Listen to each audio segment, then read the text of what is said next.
Hey man, how's it going? Today I am going to talk a little bit about sissy porn addiction. I'm actually about to go to the gym, but I feel very passionate. I feel very strongly about this topic, especially the misinformation around it. So, if you don't know me, my name is Thomas Molyneux. I am the founder, the co-founder of the Beyond Compulsion Academy. We help people overcome pornography addiction, but really what we do is we help anybody who wants to stop literally every behavior in their life that they wish to stop. Whether we call it addiction, compulsion, doesn't really matter much to me and Mary. If there's a behavior in your life that you wish to stop, then we can provide you with the right education, the skills, the training, and a very specific tool so that you can stop that behavior.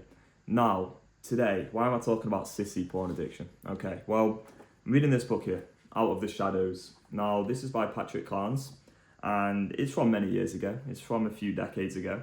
But the information in this book, because, this Patrick Carnes, PhD, he was one of the first people really to write about sex addiction and to share a lot of research on it and to share many very intimate, personal stories really from people who have struggled with some kind of sexual compulsivity, sexual addiction.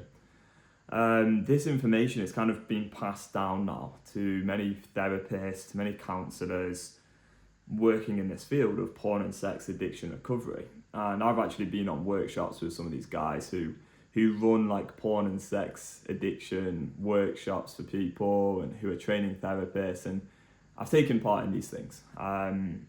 And I'm just like amazed at times by the disempowering ideology, the helplessness, the powerlessness that is spread, and how that can make people's problems so much worse. What I'm going to be doing today is talking about sissy porn addiction and the sexual template, and a myth which may be keeping you stuck watching and seeking that kind of content and feeling absolutely terrible about it. So yeah, I'm the founder of the Beyond Compulsion Academy. Yeah, we work with many people, hundreds of men worldwide. We help them take back control of their life. We enable them to feel empowered, confident, and literally able to stop any behavior that they want to stop.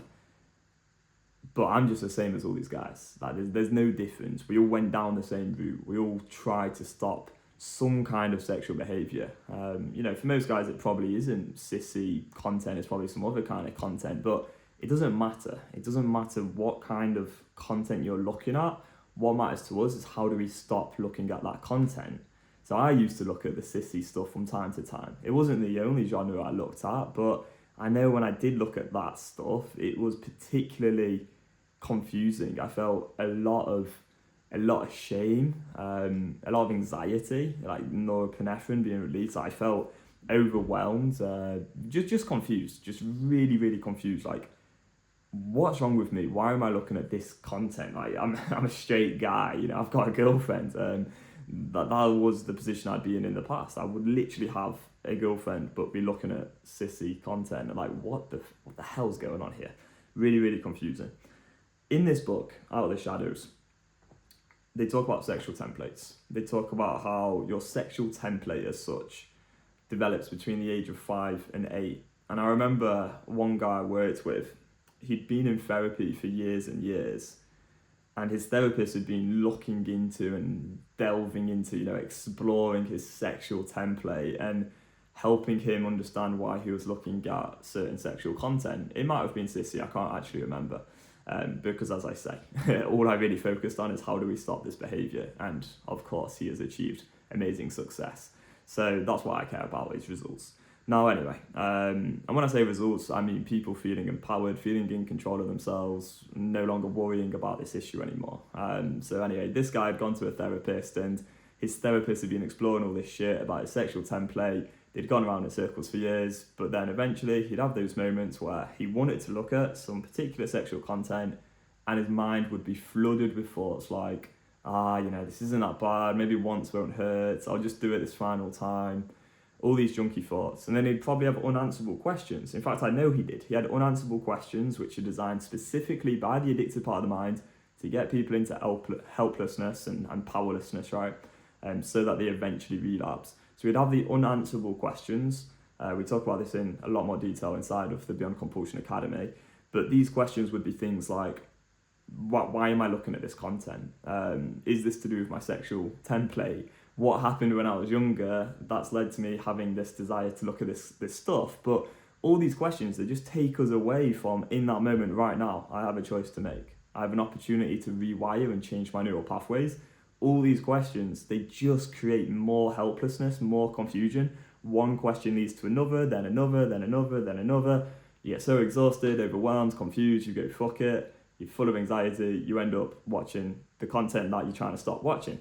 So these questions, all this exploration, all this stuff into the past, it's so far away from the present moment, and it's in the present moment right here, right now. That's where the power is. That's where your choice is. That's where you can actually control what you choose to do. You can't control what's happened in the past.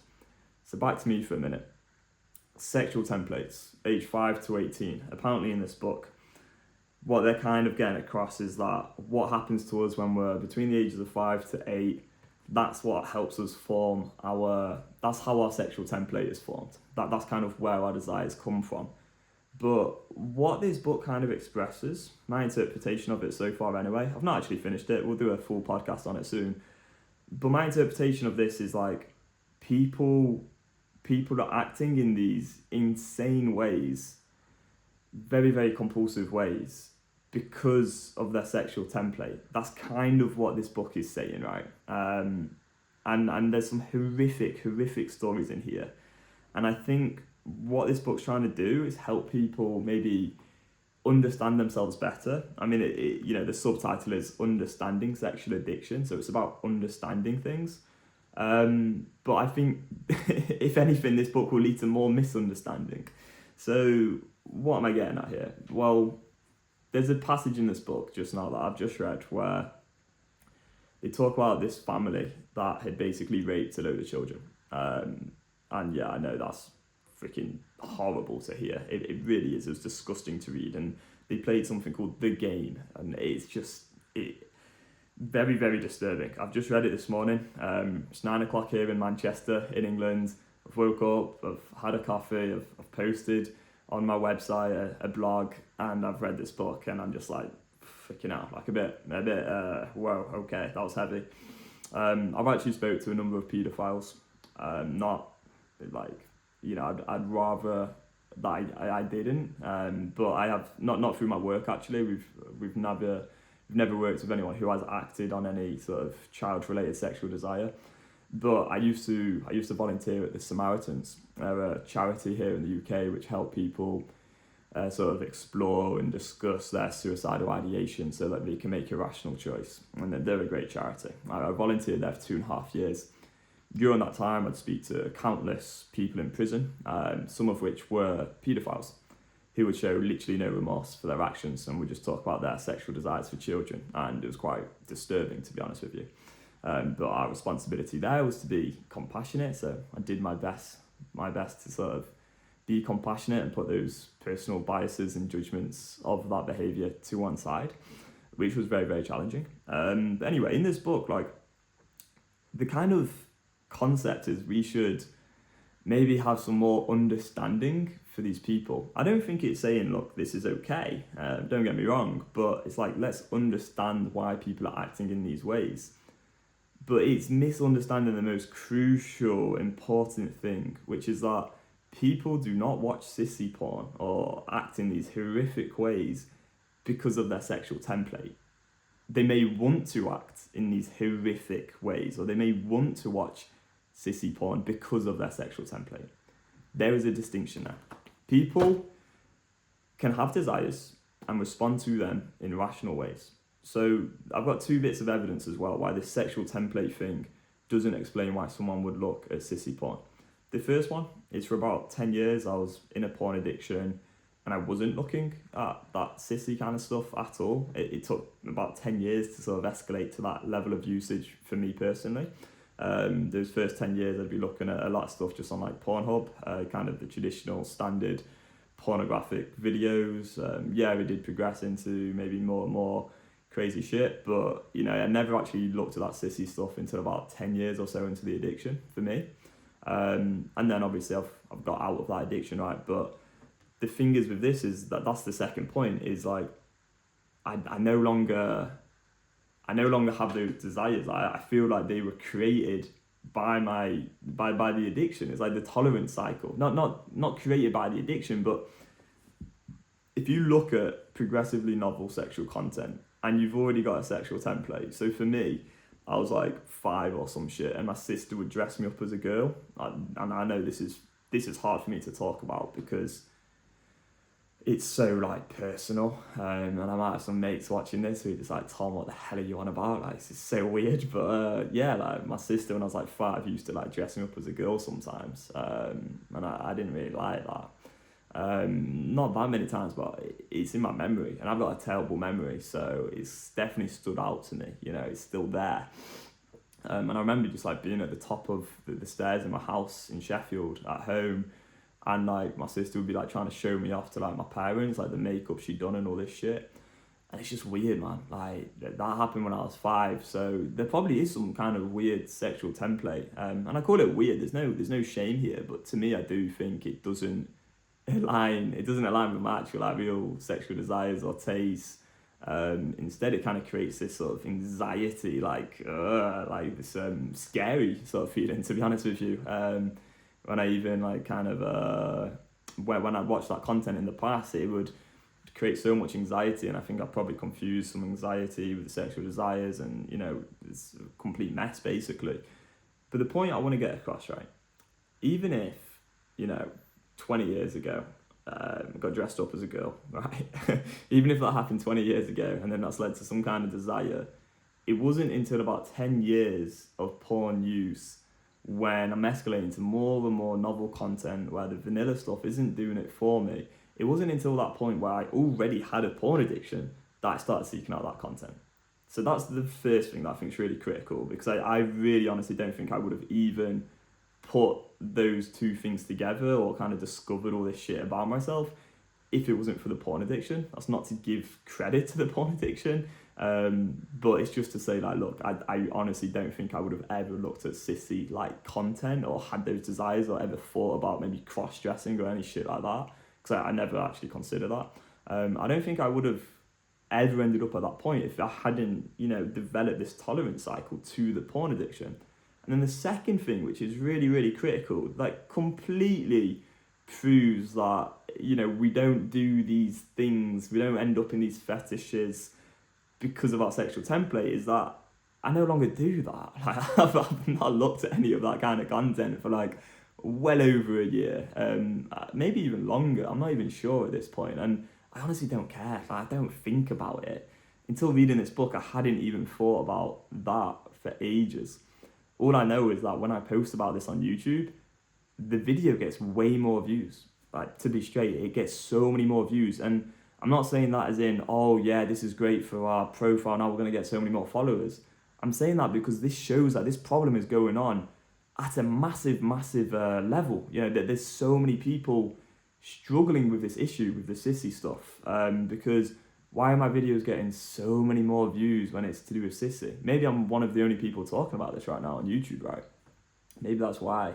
But there is people struggling with this problem. And I know that for a fact. I've worked with people with this exact specific niche issue as well. And I've helped them stop this behaviour, which again, it proves that we're not just like this monkey that just like acts in irrational ways. I mean, that's unfair to monkeys, right? But we always have a choice. So even if you had that desire to look at that kind of content, there's a space between, okay, I want to do this thing, whether it's through my sexual template or not. That's not the reason why I would end up looking at it. The reason why is simply because you have not been taught how to deal with that desire. That is the most important thing to get across. It's not because of the sexual template, it's because you don't know how to deal with that desire to look at it. And maybe there's a lot of shame coming up, and you're getting scared and you're getting anxious, and there's all these sort of voices in your head telling you to just look at it once, or it's not that bad, or maybe you've got even more sort of junky thoughts, as we call them, going on, or unanswerable questions, and you're so confused and overwhelmed trying to figure out what's going on here. There you go, fuck it. Okay, so how do we deal with that? Because that's the problem right now. We can only focus on what we can control here in this moment. We can change our neural pathways. We can change that brain map that says, I want to do this, so then I do it, and change it into, I want to do this thing. Okay, I've got some space here to make a rational choice and change my neural pathways. That's possible. You can change your neural pathways. You can get 100% free from this problem and never look back, right? And honestly not even care about it being a thing where you can go on a camera and talk about dressing up as a girl when you're 5 because you trust yourself, and you're just like, well, yeah, I mean, I had this problem because I was in a porn addiction. I didn't have this problem because my sister dressed me up at 5. It's just the fact that I had that sexual template already, if that even is a thing. That's what led to when the novelty sort of cycle, the tolerance cycle, the addiction cycle kicked in. Well, that was my preference at that point in time. And everyone's going to have some certain preference, but it doesn't mean there's anything wrong with them. It means they're in an addiction, and there's different things that turn on different people when they're in the addictive cycle. And when I say turn on, sometimes it's really just about seeing something that really creates a lot of anxiety and shame, and those feelings can sometimes go together with the addiction. Hopefully this can help someone. Hopefully it kind of provides a bit of an insight. My perspective on this is very different to the rest of the world. I think there's a lot of mention of kind of powerlessness in this book. In this book it says, part of acknowledging true powerlessness for both the addict and the concerned persons starts with the recognition that the roots of the addiction may in fact span generations. This is about kind of opening up and sharing with your family and helping them into the process of recovery, which again, I don't think there's much value in that. I don't believe that there is this true powerlessness for addicts. I think that's freaking nonsense, man. I think that's absolute bullshit. I think anyone can take back control of their minds, feel confident, feel proud of who they are, and make rational choices moment by moment for the rest of their life. I believe in that. I believe in you. Thank you for watching. If you would like to book a call with me to explore how I can help you further, there will be a link in the description. Cheers, and we'll see you in the next video. Bye bye.